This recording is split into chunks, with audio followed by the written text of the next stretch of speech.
Assalamualaikum warahmatullahi wabarakatuh. Perkenalkan, nama saya Alif Indah Nurbuditasari. Saya angkatan 12 kelompok C. Di sini saya akan mempresentasikan aktualisasi dan habituasi saya yang berjudul Upaya Peningkatan Hasil Belajar Matematika Materi Satuan Waktu dengan menggunakan alat peraga papan waktu. Berikut ini paparan yang akan saya sampaikan mengenai seminar laporan aktualisasi nilai-nilai dasar profesi pegawai negeri sipil sebagai calon ahli pertama guru kelas dalam upaya peningkatan hasil belajar peserta didik pada mata pelajaran matematika, materi satuan waktu melalui alat peraga papan waktu kelas 3 di sekolah dasar Bantul. Adapun yang melatar belakangi pemilihan isu, pendidikan merupakan sektor non-esensial yang memiliki peran penting dalam membentuk sumber daya manusia. Hal ini sesuai dengan tujuan dalam Undang-Undang Sistem Pendidikan Nasional Nomor 20 Tahun 2003 Pasal 1 Ayat 1. Guru memiliki peran penting dalam membentuk sumber daya manusia yang unggul. Selain itu, guru sebagai pegawai ASN juga memiliki peran penting di mana peran tersebut tertera dalam Undang-Undang Nomor 5 Tahun 2014 Pasal 10. Saat ini Indonesia mengalami pandemi sehingga membuat pemerintah mengeluarkan kebijakan-kebijakan baik PSBB maupun PPKM. Kebijakan tersebut juga berpengaruh dalam dunia pendidikan, di mana pembelajaran dilakukan secara daring. Dengan pembelajaran daring ini muncul beberapa permasalahan di bidang pendidikan. Berdasarkan kondisi aktual tersebut, muncul beberapa isu terkini di instansi bekerja. Salah satu isu yang ada di instansi bekerja yang diangkat yaitu rendahnya hasil belajar peserta didik, khususnya materi satuan waktu. Untuk memecahkan isu tersebut, kami mengambil 4 langkah atau 4 kegiatan. Kegiatan pertama, pembuatan rancangan kegiatan pembelajaran dan bahan ajar. Kegiatan kedua, pembuatan alat peraga pembelajaran. Kegiatan ketiga, penerapan alat peraga papan waktu dalam pembelajaran, dan kegiatan 4 pelaksanaan evaluasi. Untuk kegiatan pertama yaitu pembuatan rancangan kegiatan pembelajaran dan sub kegiatan yang pertama yakni memetakan kompetensi inti KI dan kompetensi dasar KD, di mana KI dan KD ini nanti akan digunakan untuk membuat silabus. Selanjutnya membuat rencana pelaksanaan pembelajaran yang akan dikonsultasikan kepada mentor. Subkegiatan ketiga yaitu membuat bahan ajar atau materi. Output yang dihasilkan pemetaan KIKD dan silabus, RPP, dan bahan ajar. Untuk nilai-nilai dasar PNS yang ada dalam subkegiatan ini, nilai akuntabilitas, tanggung jawab, kejelasan, keseimbangan, koordinasi, dan profesional, nilai nasionalisme, musyawarah rela berkorban, cinta tanah air, ketuhanan, keadilan, nilai etika publik sesuai aturan, cermat dan peduli, nilai komitmen mutu, efektif, orientasi pada mutu, efisien dan inovatif, nilai anti korupsi, disiplin, jujur, dan kerja keras. Untuk penguatan nilai organisasi, teladan, keteladanan, inovatif, yakin percaya diri, rela melayani, dan ahli profesional. Hambatannya saat pelaksanaan, penulis sedang sakit sehingga tidak sesuai dengan rencana. Untuk solusinya tersebut namun sedikit demi sedikit. Selanjutnya kegiatan yang kedua, pembuatan alat pembelajaran. Subkegiatannya membuat desain alat peraga. Subkegiatan kedua melakukan konsultasi desain alat peraga bersama mentor.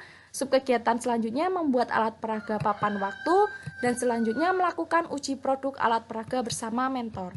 Untuk output yang dihasilkan adalah desain alat peraga yang sudah dikonsultasikan, lalu alat peraga yang bisa digunakan untuk pembelajaran. Nilai-nilai aneka yang terkandung dalam subkegiatan tersebut yaitu akuntabilitas, tanggung jawab, kejelasan, koordinasi profesional dan kepemimpinan, nilai nasionalisme berupa musyawarah, rela berkorban dan keadilan, nilai etika publik berupa peduli, cermat, dan sopan, nilai komitmen mutu berupa efektif, orientasi pada mutu dan inovatif, nilai anti korupsi berupa disiplin, kerja keras, sederhana, dan mandiri.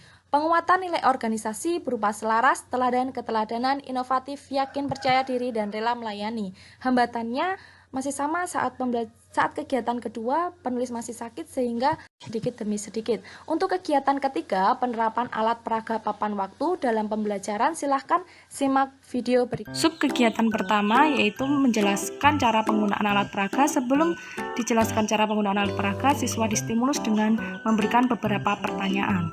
Selanjutnya, sub kegiatan kedua menyampaikan materi menggunakan alat peraga papan waktu. Di sini guru mengkombinasikan dengan metode pembelajaran TPS Think Pair Share, sehingga siswa dibagi menjadi berpasangan dan mereka berkolaborasi. Untuk sub kegiatan selanjutnya, yaitu sub kegiatan ketiga, melakukan penilaian hasil belajar, dilakukan secara luring dan dikerjakan secara mandiri. Untuk output yang dihasilkan pada kegiatan ketiga yaitu foto kegiatan dan hasil belajar, sedangkan untuk nilai-nilai dasar yang terkandung dalam kegiatan 3, yang pertama nilai akuntabilitas, tanggung jawab, kejelasan, koordinasi, kepemimpinan, dan profesional, nilai nasionalisme, rela berkorban, keadilan, cinta tanah air, dan ketuhanan, nilai etika publik, cermat, sopan santun, peduli, dan sesuai aturan, nilai komitmen mutu, efektif, orientasi pada mutu, inovatif, dan efisien, nilai anti korupsi berupa disiplin, mandiri, kerja keras, dan jujur.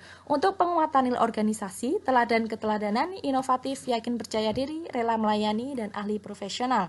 Untuk hambatannya, keterbatasan waktu saat PTMT, ada 4 kegiatan pembelajaran di mana 2 tanpa menggunakan alat peraga dan 2 kali pembelajaran menggunakan alat peraga.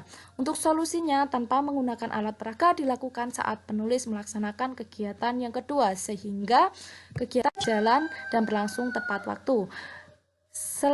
Selanjutnya, kegiatan keempat, pelaksanaan evaluasi. Sub kegiatan yang pertama, melakukan analisis terhadap hasil belajar peserta didik. Yang kedua, menarik kesimpulan dari hasil analisis. Berikut ini adalah gambar atau output yang dihasilkan, diantaranya hasil analisis nilai, rekapitulasi nilai, dan kesimpulan. Untuk nilai-nilai dasar PNS, akuntabilitas, tanggung jawab, kejelasan, profesional, integritas, nilai nasionalisme, keadilan, dan rela berkorban, nilai etika publik, sesuai aturan, cermat, peduli, dan sopan santun, nilai komitmen mutu, efektif, efisien, orientasi pada mutu, nilai anti korupsi, disiplin, mandiri, kerja keras, dan jujur. Untuk penguatan nilai organisasi, selaras, teladan, keteladanan, yakin, percaya diri, dan rela melayani. Hambatan saat pelaksanaan kegiatan keempat bersamaan dengan kegiatan PIGP. Solusi membuat skala prioritas dan melaksanakan tugas dengan sungguh-sungguh. Kesimpulan dari aktualisasi ini, yang pertama, 4 kegiatan utama yang dirancang berjalan 100% dalam waktu 1 bulan.